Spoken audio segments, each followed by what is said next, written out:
सज धज के पुजवा में आई गई हो आओ शान मोरी मैया। सज धज के पुजवा में आई गई हो आओ शान मोरी मैया। मैया के लिए मैंने अंगना लिपाया, मैया के लिए मैंने अंगना लिपाया। फूलों से कलसा सजाए दिया हो आओ शान मोरी मैया। फूलों से कलसा सजाए दिया हो आओ शान मोरी मैया। सज धज के पुजवा में आई गई हो आओ शान मोरी मैया। सज धज के पुजवा में आई गई हो आओ शान मोरी मैया।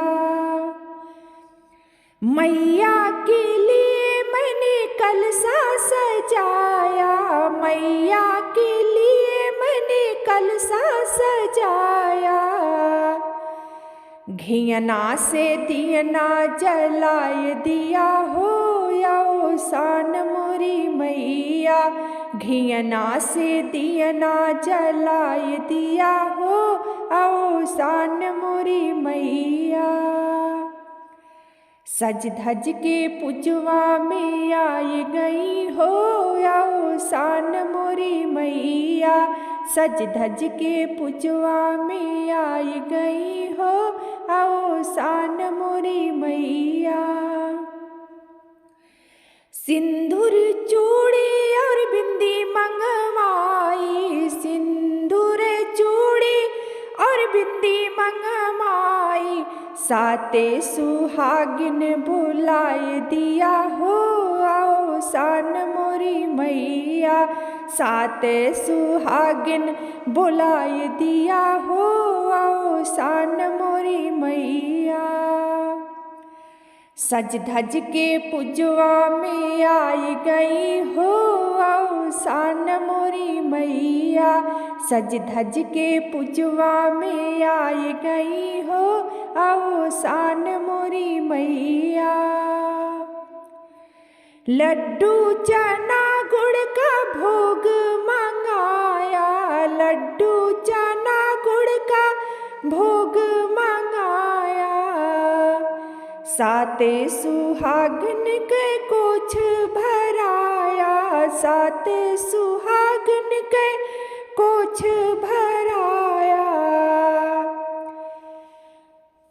सज धज के पुजवा में आई गई हो आओ शान मोरी मैया।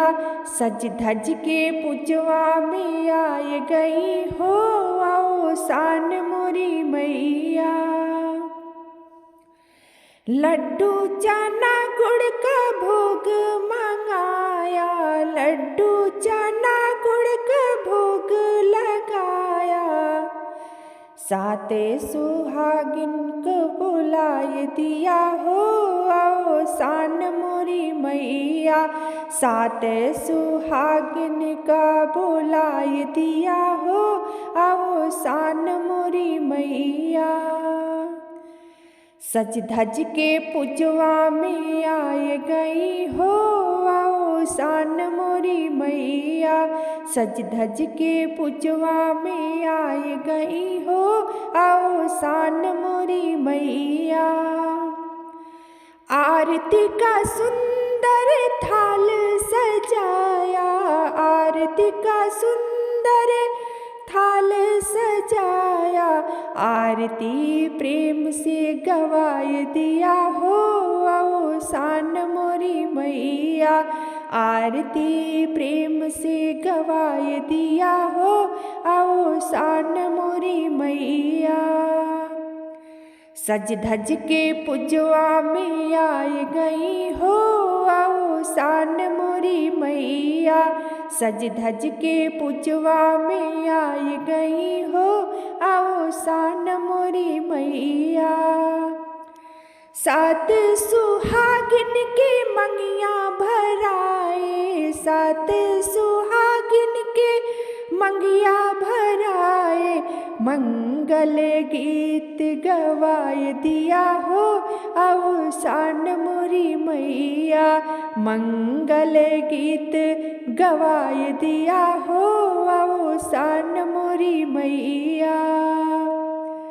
सज धज के पुजवा में आई गई हो अवसान मोरी मैया।